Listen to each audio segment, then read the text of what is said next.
What's up guys, Weldon Customs here, and today we are taking a look at the Dark Master. He is made by APC Toys, pretty much is Transformers Prime Megatron, a little upscale version of him, which is nice. Been looking forward for years for something like this. He is officially APC 2, I guess. Looks pretty cool. Let's open him up. Now, I didn't say it before, but the box that came itself was really nice, well packaged, well designed. But look how he is packaged itself. Looks pretty nice. Very cool. Let's take a look at all the stuff that comes out. Right here, he has a Dark Star Saber. Really cool. Has a little holder as well. You could probably stick on him. We'll get more into that later. Let's take everything out first. There's something here. His blaster. I love the color and the plastic they use for it. He has little slips right here. Some swords for him, or daggers, what do you want to call it? Blades. Another one. Two of them. Very nice. Let's take the figure itself out.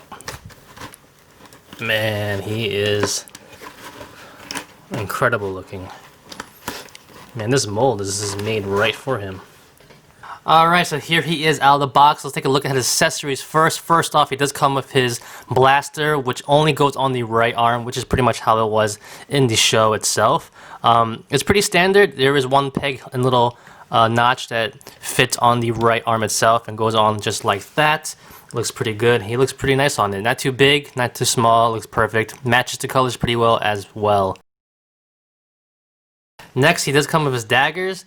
Now his daggers are pretty nice as well. They have little pegs on the bottom. They go on both hands, and they go on the front of his hand, if you want to call it that too. And they look pretty flush. I like how they look. They're actually really long and pretty pointy as well, so it's pretty nice material. The design on it as well looks pretty good, and no complaints. And you can still also have his blaster and his blades out at the same time, so it looks pretty good. Next is his Star Saber. His Star Saber is beautiful looking. Man, it is fantastic. First off, it does go on the back right here, so you can attach it onto the back. There's little notches you can see right there. It also turns a little bit, so it could go on a little bit of an angle, which is pretty nice. But when you take the sword itself out, it is ridiculously a work of art in my opinion. Really nice work on this. Looks flawless. Nothing's wrong with it at all. Now, getting to his hands is something of a trick, to be honest, because if you look at his hand itself, there is a little bit of a notch there. I guess that just helps him hold stuff a little bit easier, which is pretty interesting. But there is also a little bit of a groove there to hold stuff too. So you just kind of have to angle it in, unless I'm doing it wrong. I don't know, but there you go. Alright guys, let's quickly go into size comparisons. Now, if you guys follow me for a while, you know I used to have the biggest Transformers Prime collection. Used to review them all the time. Not anymore though, but I still have a couple. And if you guys remember, I used to have the Megatron. He was about the same size as this Optimus right here. So you can see the size is so much better now. He's actually a lot bigger, taller, more compact. The transformation in robot mode, just overall a better looking Megatron. And definitely sizes up pretty well. And even in the show, this Megatron was humongous, even compared to this Optimus. He was about the same size, or maybe a little smaller than this one, but these two, I like the size difference right there. And here they are side by side one more time. I know I used to have the first edition Optimus. He was a little bit taller than this one. Maybe he would have matched better with this, but I don't have that anymore. But here's a nice size comparison. Like, Megatron is humongous. Just the way I like my Megatron. It's humongous. A lot bigger than the hero. And for another size comparison, here he is with Shockwave right here. I love the size. This is my favorite rendition or version of Shockwave in any like series or show or movie. I just loved how he was portrayed on the show. A complete badass, but really smart too. Here is some Wreckers right here. It's average sized Transformers. So you can just once again see how big this Megatron is. And compared to all of them, still fits in the scale, which is great, but just the proper size he should be. And since this is technically canon, so here are some Transformers from the Robots in Disguise cartoon that came after Transformers Prime. We have Bumblebee in this version, and we have Grimlock right here. And for another size comparison, for fun, here is Megatron with some other Transformers from different waves. I actually like this one. This is probably one of my favorite Starscreams. I just like how he looks. Third-party Optimus. Not gonna lie, I forgot what brand it was. But yeah, they match up pretty well in size. And for another fun size comparison, here is that KO Megatron, the Overlord, that I got a while back. And see the size comparison, like these two are like the oversized versions of the original Voyager class ones that came out. And you can see the size difference right there. Just nice, you know. The original one right here, Megatron from G1, I guess-ish. And here is Transformers Prime. In my opinion, one of the best depictions of Megatron in any series. I'll definitely stand by my word on that one. Alright, now let's finally get into this Megatron figure right here. And he is fantastic. APC did a fantastic job molding this guy, making him so clean. The paint on it is nice and shiny, not dull like the original one. He is more compact when it comes to the robot mode, which looks a lot cleaner. Just everything about the detail in this figure is fantastic. Now looking at the head sculpt, it is ridiculously detailed. It actually is pretty small of a head, to be honest, but you can see all the detail. Look at the eyes. His eyes, you can see his pupils, the redness in there. Just really nicely sculpted. Looks fantastic. The colors is pop on this figure. It's really just silver and purple, but it's just right, it's all in the right places and just has that just perfect enough of metallic in it that it just looks great. A couple of things to note on this figure: there is no Decepticon symbol on his chest because of probably copyright issues, of course. On the bottom here, he does have like a plate that covers up like the midsection. You can actually move it around if you want to. Some people can bring it, like leave it like up here. Some people can bring it down a little bit more to show his abs a little bit. Really just depends on your preference, really. I like to bring it up just a little bit higher, like that. I think it looks a little bit better in my opinion. But yeah, to each his own. And also over here on his shoulders, these little spiky parts on the corners do fold down just a little bit, so it really depends on how you like to position them. You like them like that, or if you want to bring them up all the way, it's really up to you. Alright, so going to articulation really quickly, he does have a ball jointed head. Doesn't have the greatest range of movement, to be honest. Could be better. You do have some pivot points to it at least, so that's a plus, but I do wish it moved up a little bit more. Actually, it doesn't go up at all, pretty much. Down, not that much as well. Just a little bit pivot and left and right. Now going to the shoulders, he actually does have like a butterfly joint that actually has a hinge as well. It's really nice. So it does go back all the way, which is pretty good.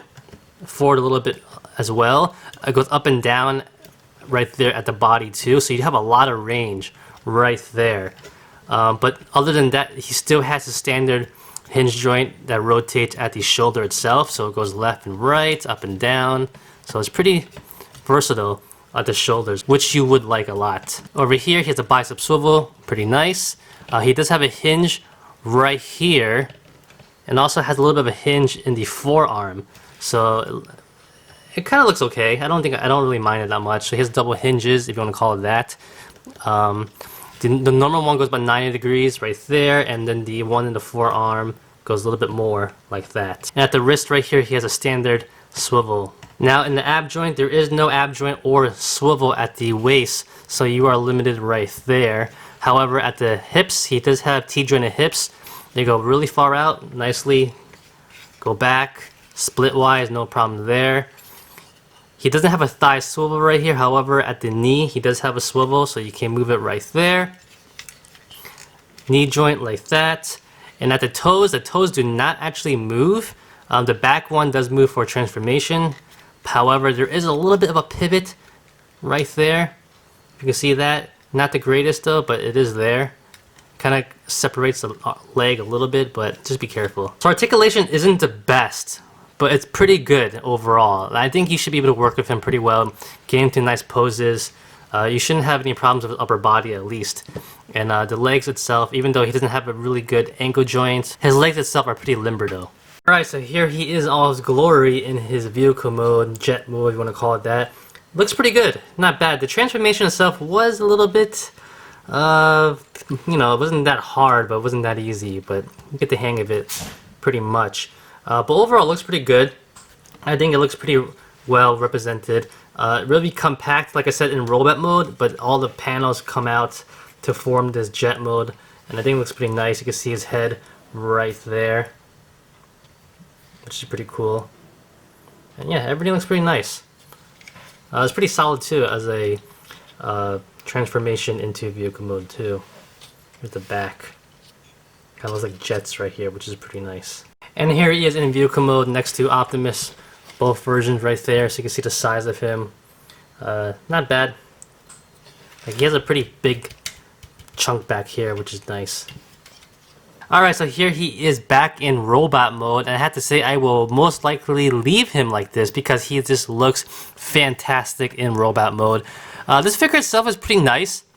He has a little bit of hollowness inside here, obviously, but he does have a lot of panels that all just fold in nicely and keeps this transformer or figure compact, way better compared to the original one. It's just a lot nicer construction and how they build this guy. He does feel, I'm not gonna say he feels light, but he feels like a standard transformer. I'm not gonna say he feels cheap. He feels pretty good. All the joints feel sturdy. The articulation feels nice and firm. Nothing feels loose. Just really premium feeling, if anything. And this guy was 50 bucks about. I'll leave the link below in the description so you can see where I got him from. But I think he's well worth it, honestly. Definitely is a long time coming. The color is fantastic. The articulation is pretty decent. Just the look and the construction of how he is sculpted is just top notch. Really hard to beat this. And then, some small bits I want to point out that you might not even notice is even the forearms. The forearms are really cool. Because before I said he had the double joints, but you can see in here, it's like a cylinder in there. I don't know what you want to call that, but it just looks really nice, Also in the back, I just like when you transform him back to robot mode, this whole back piece right kind of folds in, rounds out his body, just makes it a lot better looking. Compared to the old one, it had all these weird panels in the back. The kibble was horrible looking. Just this one just looks 10 times better, honestly. And it's a great figure. I'm really happy to finally pick him up, and I think you would enjoy him too in your collection. Transformers Prime is over. It does not mean you have to stop collecting because, if they start popping out new Transformers from this line, I might keep collecting and buying them. So that's about it, guys. I hope you enjoyed the video and it was helpful. And like always, comment, criticize, subscribe, do whatever you want to pay attention. Follow me on Facebook, Twitter, and Instagram. Like the video, give it a thumbs up. Peace!